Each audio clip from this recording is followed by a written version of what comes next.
All righty, ladies and gentlemen, welcome to episode 9 of Double Trouble with Double trouble. JMG. My name is Jack, and I'm joined by, Gunnar Danger. Nice to meet you. and we are coming to you live at 5 p.m. Central every single week on Friday for half an hour, starting at 5, ending exactly at 5:30. And we're here to banter about art life and everything in between. Pour yourself a double of some bourbon, or if you're as hungover as I am, maybe some water, and join us to have a seat, grab whatever beverage suits your fancy, and we're just gonna riff. We're just gonna have a good time. Gunnar, how are you doing, my man?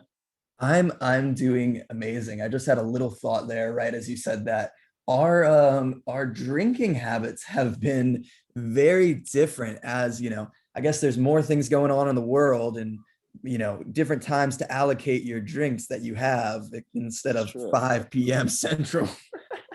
This is true. I mean, it's always 5 o'clock somewhere, and that's how I justify my personal drinking habits. Yeah. Which brings us into our first topic for today, which was, I know, crazy how that happens. Right? These transitions are just getting better and better. Which is a little something that is near and dear to my heart. Let me grab. This is a quick little plug. I am absolutely being paid by Trader Joe's to say this. Oh yeah. Trader Joe's now sells single malt Highland Scotch for $23 a bottle. Yeah. Damn. You can't make this up. This stuff's usually like $45. So if you're a Scotch guy like I am, run your ass down to the old TJ's. Mm-hmm. Or if you're in, the state of Texas, you can't buy liquor in a Yeah, I didn't grocery know store. TJ sold hard. But TJ's in California sells little Highland Scotch for $23. So that is my little plug of the day. Pour yourself 2 fingers and join us, banter about art life and everything in between. So Mm-hmm. I wanted to talk today a little bit about kind of how Scotch, like what is Scotch, and I think Yeah. there's a lot of good stuff with any sort of distilled beverage because there's a history. There's something to it. And what's kind of cool about Scotch is its first mention in a text is actually from a friar named John Core. That's Johncor. He Mm-hmm. was a distiller at Lindores Abbey in the Kingdom of Fife in Scotland, and it's from Five. 1495. And these monks, these friars, would distill what they called aqua vitae, or water of life in Latin, which is What Scotch is? strangely contrary to all of my experiences drinking heavily with Scotch. I feel like death Uh-huh. the next day, but Uh-huh. you know. And Scotch is mostly, so what's kind of cool about Scotch and what differentiates it from another personal favorite, which is bourbon, is the mash bill. So Gunnar, do you know what a mash bill is? Well, a mash, it was a monster mash. It was a graveyard smash. There's always something there, and it's either a reference. Or you don't get it. Yeah, But a it's just how we mash, roll here on Double correct me Trouble. if I'm wrong, but a mash is the sort of you got your wheats, you got your barleys, you got your rice, and you sort of mush it up, and that becomes like the base that you ferment and all that kind of stuff. Pretty close. Pretty close. Okay. You're right, except you missed a big one for bourbon, and it's corn. Bourbon, Um, to be legally defined as bourbon in the United States of America, must be made with at least 51% corn on the mash bill. And Scotch, traditionally, is made with a mash bill of 100% malted barley. So basically, but you're in essence, you're right. It's grains, and you sort of mash them together and you ferment them for a while, and then you distill that little mash. You distill the alcohol out of it and put it in a barrel and let it sit for, in this case, these guys are letting this stuff sit for about 10 years in a big years oaken and years barrel. and years. Years and years. Well, the finest scotches in the lands. And then, of course, is the ugly stepchild of the trifecta, good old Irish whiskey, which is a favorite of mine. It's quite smooth. It's oftentimes unmalted barley is used in the mash bill. And that was actually a fun little piece of fact, because the Irish, when they were distilling their whiskey under English occupation, particularly in the Cromwellian era of the British Republic, or the Republic of England, or the Commonwealth of England, they would use unmalted barley to avoid British taxes or English taxes. So Now, the Acts of what is Union did malted? not occur until 1707, so I will say English because it's the proper term. What is it? What is malted? What's that? Malted. So let me actually look that up because I have no idea. We're gonna do a little. We're doing it live. We're doing it live. Investigating live on camera. It's basically germinated. So you soak it in water for a while and it germinates. That's pretty much all it is. Got it. So unmalted and malted have slightly different flavors. I believe malted gives it a little bit of an earthier flavor. So Scotch is a much earthier than, for example, bourbon, which bourbon relative to other whiskeys is actually quite sweet. And that's due to the corn. There's a lot more sugar in corn than other grains. So you'll get a lot sweeter flavor. Yeah, there's actually a personal favorite bourbon that I need to find a bottle of around here somewhere called Mellow Corn. The mash bill is about 90% corn and it tastes like corn, shockingly enough. So you're interested in the flavor of corn whiskey, specifically corn bourbon, Mellow Corn is your type. Damn. So you were going into the history of Scotch, and Yes. so we have this idea of a mash builds. There's Yes. different things that go into it, and is there different like types of Scotch, or what's going There on? are. There are 5 different regions actually in Scotland where Scotch can come from. And a blended Scotch might include flavors from all those regions, but a single malt Scotch must come from one place, one specific place. So for example, TJ's comes from the most common, which is the Highlands right here, as you can see. And there's also like Islay, I believe is how you pronounce it. I've only ever read it. The island of Islay is like a very strong Scotch producing area. And they'll use more like a peat in the distillation process, so you get a lot earthier flavor there. There's a whole bunch of ways to do it, but Scotch legally must be made in Scotland, which is kind of fun. And there is something to be said about that sort of history of craftsmanship. That's one thing that I really enjoy about spirits is there's a craftsmanship that goes into it, and there's a process and there's ritual, and it's beautiful. It's really sort of this historical tradition, and we've been drinking this stuff since the friars in 1495 were getting absolutely bombed on their new creation called Scotch. Since the dawn of man. Since the dawn of man. We're all just hairless monkeys trying to have sex and get fucked up. That's kind of all we are at the end of the day. Or so the Bible tells me so. Am I right? Oh boy. Right? And that one's either a reference or you don't get it. Wow, we need a t-shirt. Holy smokes. All righty. Moving on. Well, not really moving on. There's actually I want to relate, there's this idea. Have you ever heard the drinking unit a dram before? A dram? I have not. So a dram is defined as 1/8 of an ounce, which is about 3 milliliters, 3.5 milliliters. So it's like, it's like a quarter finger of bourbon. And of course, here on Double Trouble with J&G, we advocate for a 2-finger pour because that is the optimal amount of bourbon, Scotch, or Irish to be drinking at any one time. Or eight quarters. Or 8 quarters. Yeah, that's, hey man, you could just pour yourself 8 drams. But the fun thing about a dram is that dram has taken on a colloquial meaning beyond just like 1/8 of an ounce strictly. A dram is sort of like this concept I like to call a ranger mile. So back in the day when I was hiking in New Mexico with my buddies, we had a guy that was his job title was ranger, and he was leading our hike. And every time we'd ask him, "Hey, are we almost there?" He'd say, "It's about another mile." And we could have been 100 feet away. We could have been 17 miles away. It was always 1 mile. So that was when I was first introduced to the concept of a ranger mile. How does this relate to Scotch, you might ask? Yeah. Whatever I decide to pour in that whiskey glass, that's a dram, damn it. It could be 3 fingers. It could be less than an actual dram. It's always a dram. A dram, a heavy hand dram pour. A heavy hand dram, baby. That's my ideal Friday afternoon, really. That and really listening to Double Trouble with J&J, how I would define fun.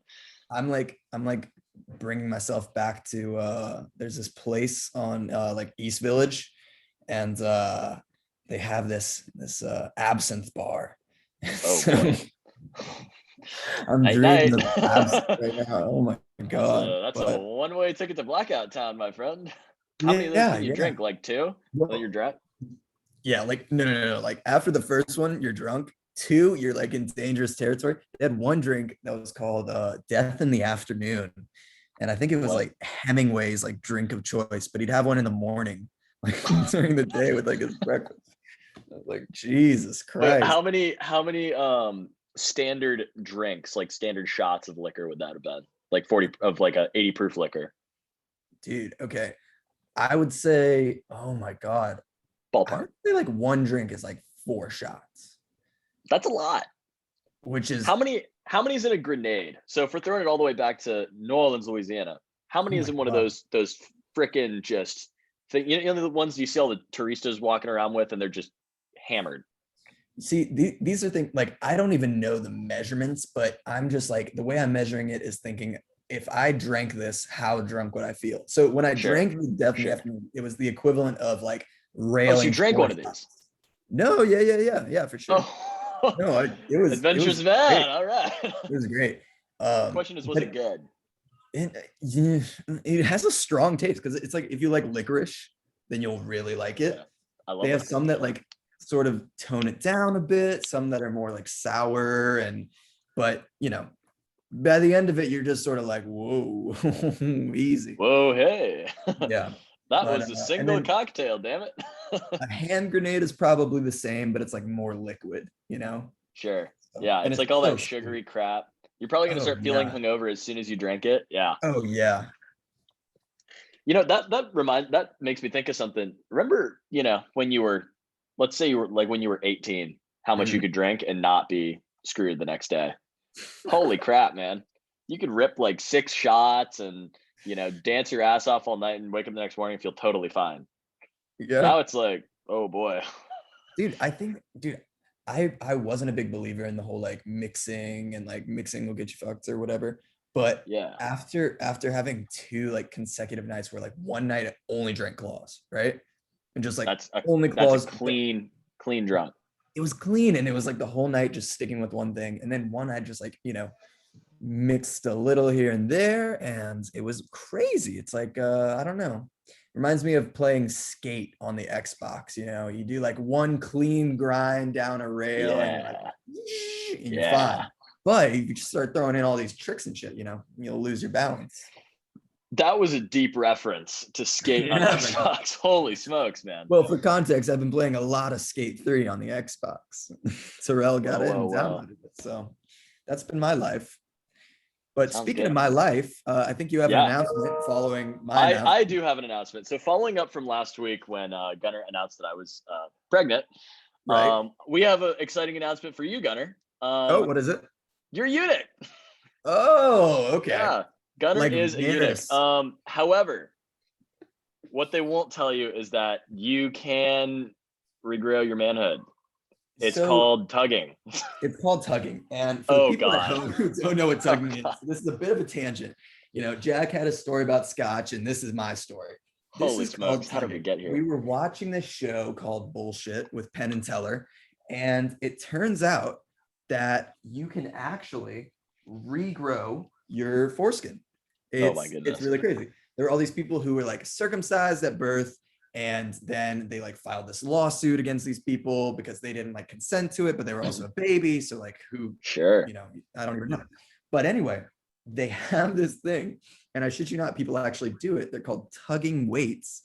And Oh God. it's like a ball, it looks like a dumbbell with like a short rod. Right? So one of them goes Heinous. inside your foreskin and you wrap it around it.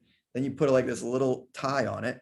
And the other, for those at home watching, I'm doing really great visuals here with my hands. Yeah, this is illuminating. You can find this on YouTube later if you want to watch. So you stretch your foreskin over this ball, put this little wrap around it, and the other ball hangs out and sort of just it just dangles. It's gravity.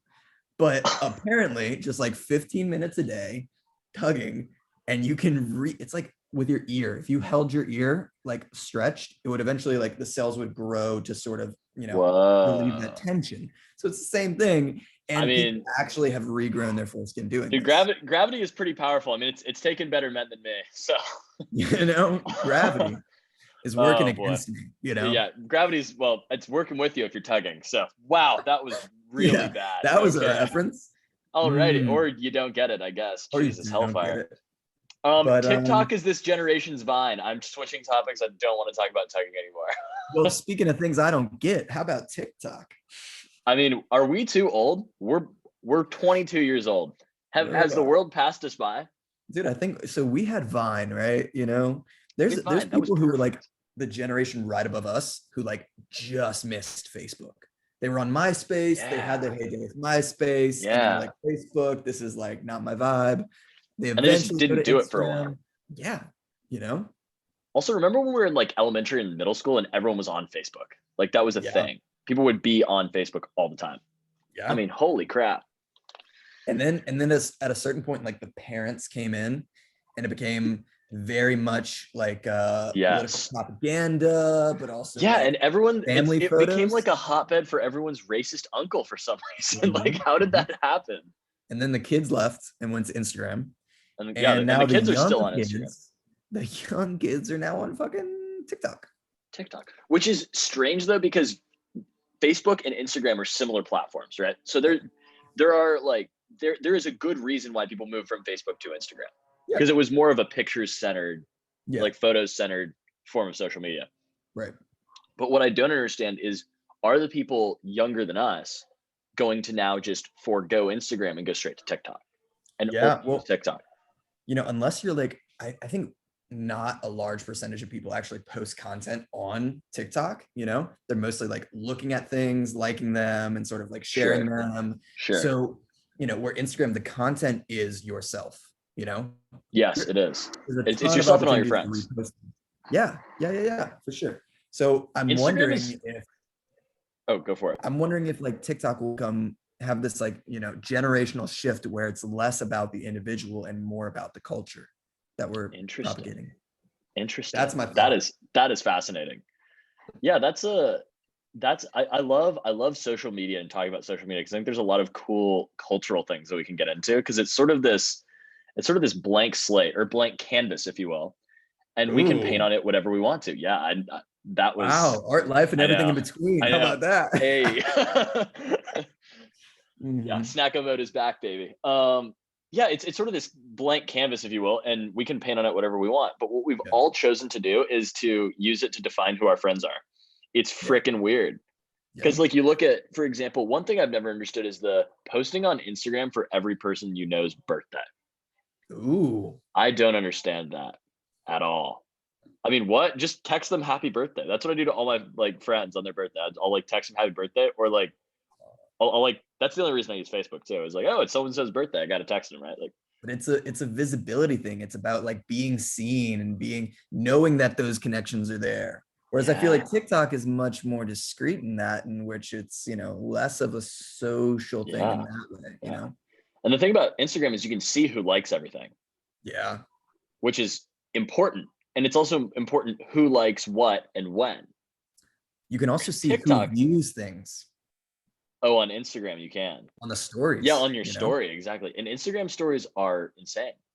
I mean, Yeah. this idea that like it's like basically posting an announcement of your life. You're like, hey, this is what's happening in my life right now, or this is something I'm interested in or is important to me right now.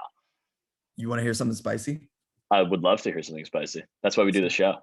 So I did a major life hack yesterday. Okay. We're about 2 What days was ago. that? Well, I got tired of seeing the same content sort of reposted over and over again. Like Sure. every story Sure. was like the same single post that had just been, just a lot of people like, a lot of like virtue signaling kind of vibes, but also like, Interesting. Okay.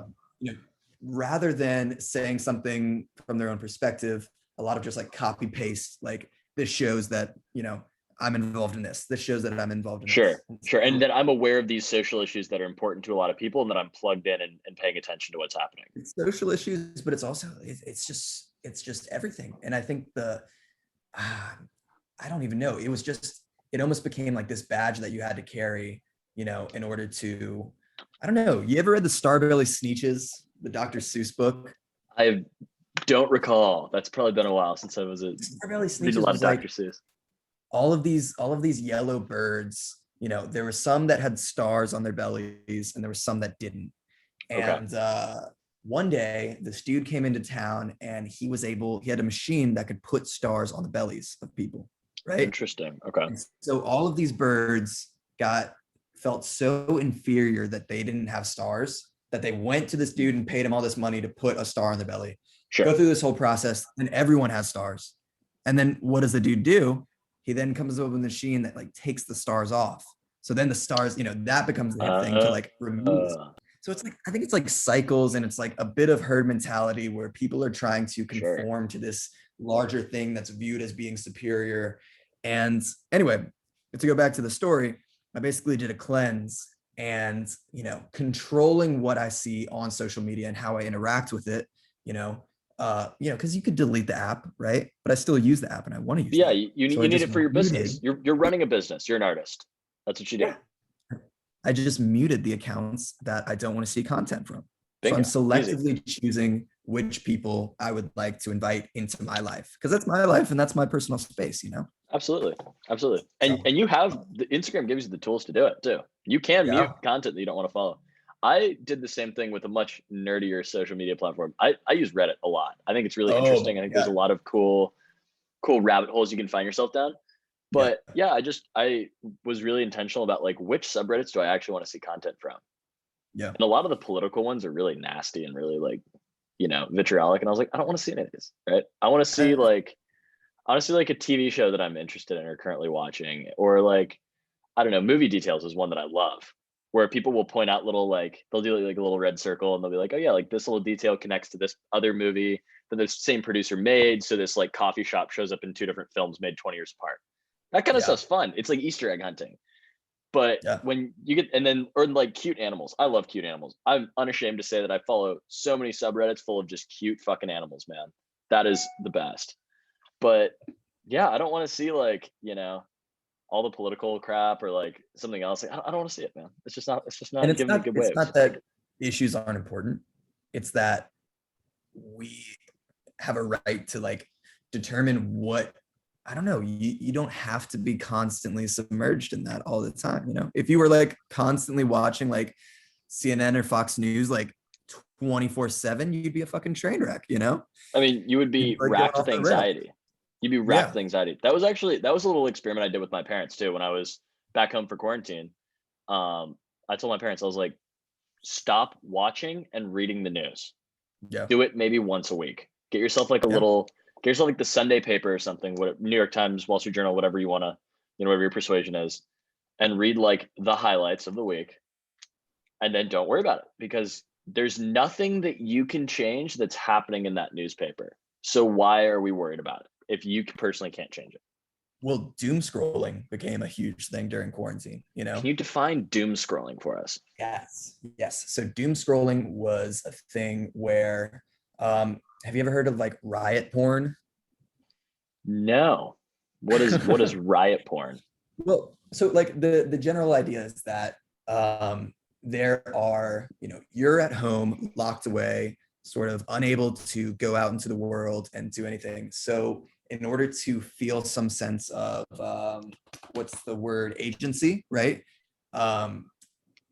You sort of like feed off of the energy of the chaos around you that's going on. And so you like try to consume it and, be surrounded by it. But then also like the thing with like doom scrolling is that you're just going through all of these terrible things that are happening in the world. And you're just like, it's like almost cathartic, but it's like sort of toxic as well. It's very toxic. It would have to be. I mean, that's not good for your mental health. I can't see that being good for your mental health. I think one thing that really helped me was, I just totally unplugged from social media and I started running without listening to music. That was the single best thing I did for my mental health over the year plus that we've had the Ronas with us. And it was just like, you gotta just empty your mind and like focus on, I think running is a really powerful tool because it's the most natural movement. We were literally, I mean, I'm sure you've heard of the book. I believe it's a book, Born to Run. We were literally built to run. Think about this. This is one I like to talk to people a lot about. Imagine this. Picture yourself, you're a gazelle on the plains of Africa a million years ago-ish. On the horizon, you see this tribe of 30 to 40, mostly hairless monkey people, and they're slowly jogging towards you. So of course you run away, you keep running, but and you're faster than them. It's easy to get away. The kicker is these little hairless monkey people can run for like 30 miles without stopping. You're exhausted, you're panting, you have no way to cool yourself off. You're in the hot midday African savanna heat, and these little sweaty monkeys are just running at you as fast as they reasonably can for hours, wearing you down until you finally keel over and die of exhaustion and rocks. Enter Homo sapiens. I mean, that's terrifying. We're a terrifying species. In our relentlessness, you know, and our ability to sort of endure. Yeah. We are. That's a very good analogy. We are a relentless species, aren't we? I mean, we're relentless in the way we sort of degrade the environment. Happy Earth Day, was that yesterday? Yeah, Happy Earth Day yesterday. Or 2 days ago. But also a keyword, resilient. We are resilient. Yeah. And I think COVID brought out, I think, the extremes of human nature. Some people totally broke down. Some people lost their frickin' marbles, and they just like couldn't. And there's some people that honestly will not psychologically recover from this. Yeah. No. Some people have developed a massive amount of germaphobia and will be forever scarred by the COVID-19 crisis that we've lived through. And some people are a lot tougher. There will be. I think that's not necessarily a good thing, because I think that that trend was happening. It's already started to happen in Japan. Yeah. They're these sort of, especially particularly men, and they tend to live alone, and all they do is really work and like live very quiet, like solitary lives. Yeah. They like work and play video games and watch anime, and that's like it. And I think that trend is accelerated. I mean, that's kind of that subculture sort of bleeds into the kind of, you know, incel 4chan kind of subculture as well, which I'm fascinated by. I would write a scientific paper on the neckbeards, man. The neckbeards and the incels. I swear to God, if I was in the social sciences, I would be studying that in a heartbeat. I think there's a ton of research that can be done there. Yeah. Specifically in like the psychological realms, like what's going through these people's minds.